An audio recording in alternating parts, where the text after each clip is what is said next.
Hey guys, welcome to Quickfix Guitar. My name is Aaron. If you're a returning viewer or subscriber, thank you very much for coming back. Thank you for watching the videos, liking, commenting, sharing, all that good stuff. The support is greatly appreciated. However, if you're new here, let me tell you all about what I do here on the channel. So here at Quickfix Guitar, I upload 3 guitar lessons per week on songs from a variety of genres, with the main focus around hard rock, rock, punk and metal. Then the following day I release a cover of the song so you can see all of the parts played in their entirety. And I also do review the odd piece of gear from time to time. Guitars, pedals, amps, you name it. I love chatting about it. So if all of that sounds interesting to you, please consider hitting the subscribe button, hitting that bell notification so you don't miss a single upload. And with that being said, let's jump into the lesson. Alright, lesson time, Wicked Garden by Stone Temple Pilots. Absolutely love this song and love this band, Stone Temple Pilots. They sort of got lumped in with the grunge era in the early 90s, but they're not from Seattle. But they sort of have that grunge sound, I guess, so that's why they got lumped in with the Nirvana and Alice in Chains and Soundgarden and all them. Not that that's a bad thing, but they're technically not grunge. But I love their debut album, Core. It's one of my favourites. It's got some great lyrics on it. Great singing from Scott Weiland. And the guitar parts on it are fantastic as well. So I thought I'd do Wicked Garden first. If you'd like to see more Stone Temple Pilots on the channel, feel free to comment down below. I'd love to do more of this album, Core, because as I said, it's one of my favourites of all time. But this one, it's relatively simple and it's a great one for just rocking out on and getting really sloppy with it. So for this one, we're on the bridge pickup and we're in standard tuning. And the intro riff, which is also the outro riff, but the intro riff starts with a G, a D, and then 2 different variations of an A power chord. So we've got a G, you can play it the AC/DC way. So we've got middle finger on the low E at the 3rd fret, muting the A string with the fleshy part of our middle finger, D, G open, and then B and E on the 3rd fret as well. Then we go down to a D major, so that's D string open, index finger 2nd fret, G string, middle finger 2nd fret, high E string, and ring finger 3rd fret, B string. I don't know why that always tricks me, but it always does. But you can play that. You can have the low A open as well, if you want. Or you can just play it with the low D. So, and then we play a variation of an A chord. It makes me think of an Oasis song, this one, because it's unusual to see it in a hard rock song to see this chord, but you keep your ring finger and pinky finger on the B and the high E there at the 3rd fret, and you just reach up with your middle finger and index finger, and they're on the 2nd fret of the G and the D, and with the A string open, so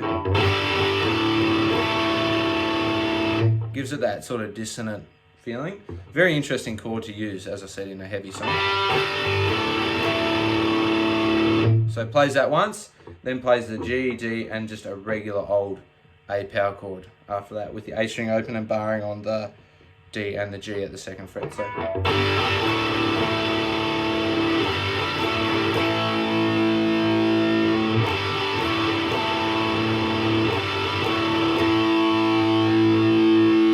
So it does both of those passages twice, and then there's a bit of a pause, lets that A power chord ring out, and you hear a slide guitar go up the neck, and then we are into the verse riff.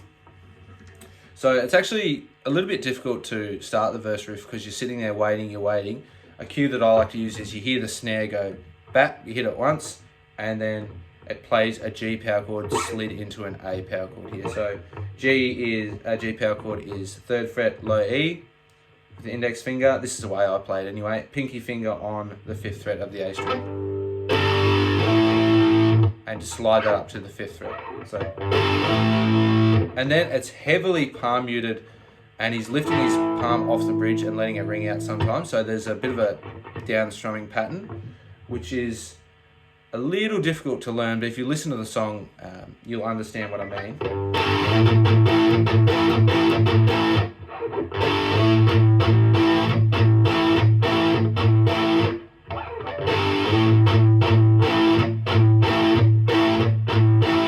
So lots of palm muting in between, letting the chord ring out, and it's very choppy, super, super heavy and really groovy.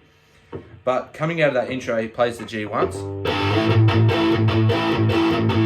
Then when we go up to the G, he plays it twice from that point on.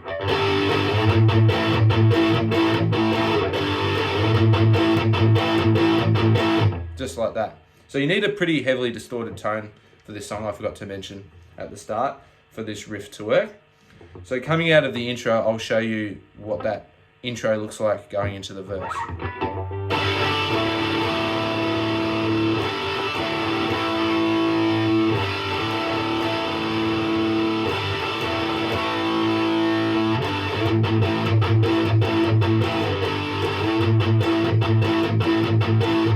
So hits that G only once and slides to the A coming out of the intro. Every other time he hits it twice before sliding to the A. So it plays through that a few times, and then he plays a different variation after playing the G to the A. There's also another guitar that's layered underneath with some chorus on it that's playing some other stuff, but I'll just stick to the main rhythm here. So G to the A, and then we come down to here, and we've got the A string open, and we're playing 5th to 7th, we hammer on. So this is that's the Ted Nugent shape there from Stranglehold. So muting the low E, A string open, and we're hammering from the 5th to the 7th on the D. And you're sort of just strumming up and down through that one. And then you play, this bit's a little bit challenging to play. I sort of do it in a really lazy way so I don't have to move my hand, but it's up to you what fingers you want to use. So then we bar on, this is the way I do it, bar on the 7th fret of the D and the G, and then lift my fingers up, ring finger on, still on the 7th fret of the D, but middle finger on the 6th fret of the G.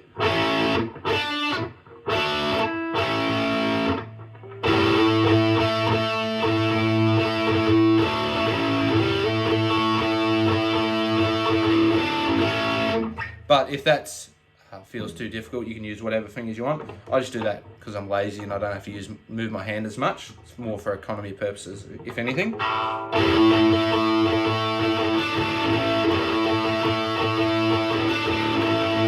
Just like that. And then we go back to that.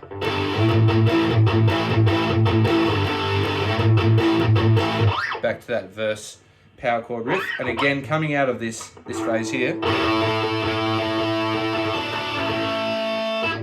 the last time it plays it, it doesn't do those two little finishing.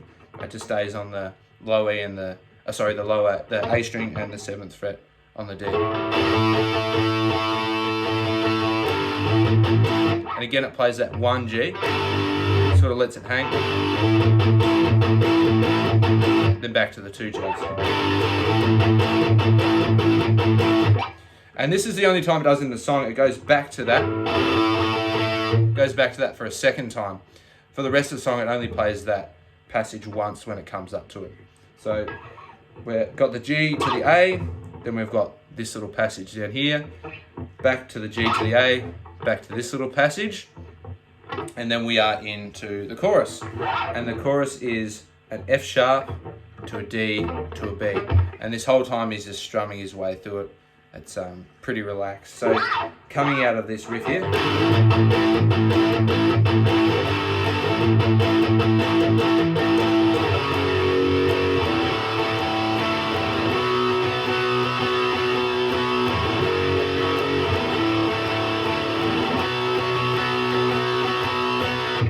that's what he's doing there. So he's doing the F sharp power chord here on the low E on the 2nd fret, however you want to fret it.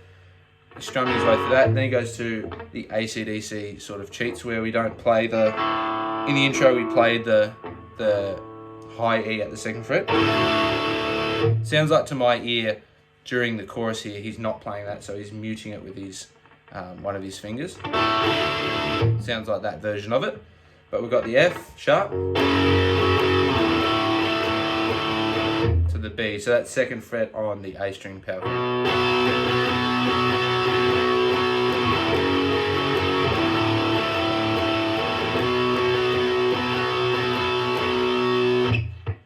I guess this technically isn't the chorus, it's probably the pre-chorus, I guess you could call it. So it plays that F sharp to the D to the B, does that a few times, then it goes F sharp, D, and then we come up here and we play this Hendrix chord for a bar or two. And so that's low E open, 9th fret with your middle finger on the A string, 8th fret with index finger on the D string, 9th fret with your ring finger on the G string, and then your pinky on the 10th fret of the B string.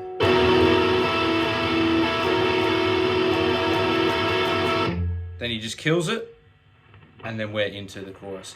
So coming out of that pre-chorus,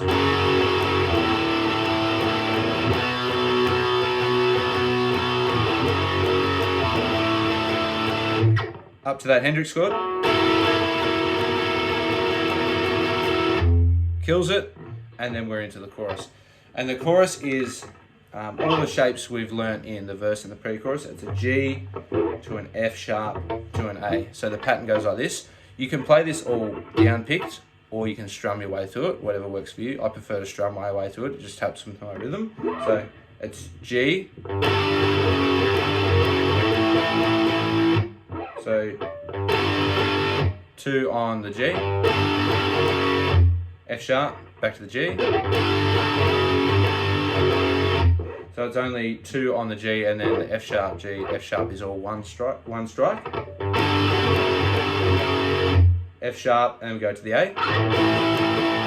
Down, up, down, up. Then we go back to the F sharp. Sorry.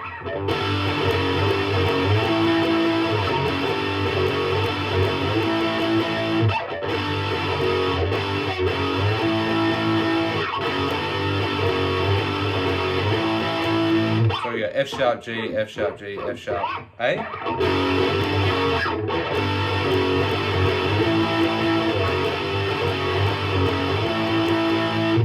And then when you go back to start that passage again on the G, you can hear he does a little, he's sort of just muting his strings, so he's not fretting the notes, he's just letting his hand rest against the strings and just does a quick down up or a down down, whichever way you do it.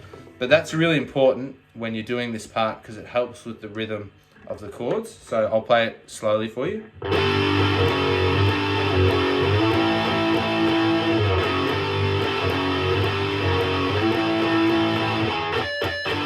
You can hear that chop chop in between.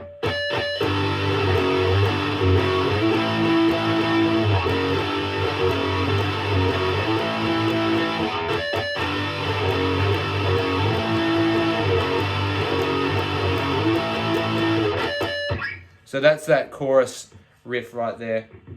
And the whole time, he's not lifting off and changing chords, he's just sliding through them. And it gives it this really, really groovy feel throughout that whole part there.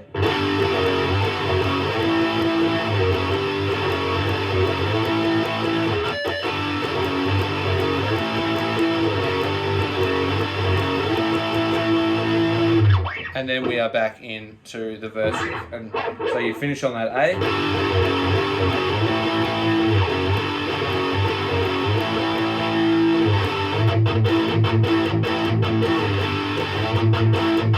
Back into that verse. And again, coming into that verse riff, he just plays it that G once before going to the A.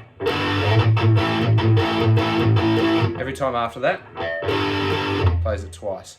And that's the little thing that when I was learning it for this lesson and for the cover that was throwing me off. Coming out of the choruses and the intro, it's only ever 1 on that G, and then it goes to the A there. But then it goes back through that verse riff, and we go back to this pattern here. Does that as well. Goes back to the G and the A, back to the pre-chorus, the F sharp, D, B. But the second time it comes up to this Hendrix chord, this E7 chord, this time it hangs on it for quite a few bars and he just plays it up and down.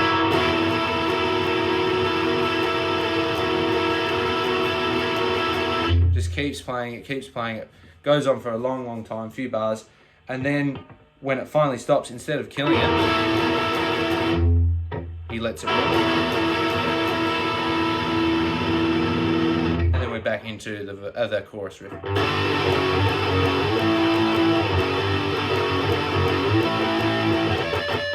Just like that.